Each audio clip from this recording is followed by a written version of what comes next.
അപ്പോൾ ഗൈസ് ഇതെങ്ങനെ ഉണ്ടാക്കിയത് ചിലർക്ക് അറിയാമെങ്കിൽ എല്ലാവർക്കും അറിയാം.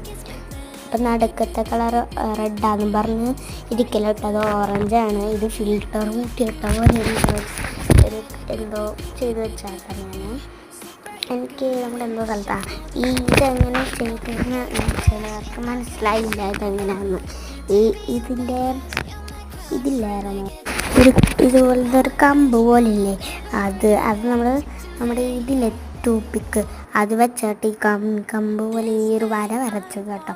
എല്ലാവരും ട്രൈ ചെയ്ത് നോക്കണേ. അതിൻ്റെ അപ്പുറത്തിരിക്കുന്നൊരു കണ്ടില്ലേ വാട്ടർ കളറിലൊന്നും ഇല്ല, ഇതിൻ്റെ പഴയ വാട്ടർ കളറായതുകൊണ്ട് ഓക്കെ ഞാൻ അറിയാം ബ്ലാക്കോട് ചെയ്ത്. ഇപ്പം ഞാൻ ഇതങ്ങനെ ചെയ്ത് കൊടുത്ത് ലാസ്റ്റിൽ നിങ്ങൾ കണ്ടോ ഇത് കേട്ടോ. ഫൈനൽ ലുക്ക് എല്ലാവരും ലൈക്ക് ചെയ്യുക, ഷെയർ ചെയ്യുക, സബ്സ്ക്രൈബ് ചെയ്യുക. ബൈ.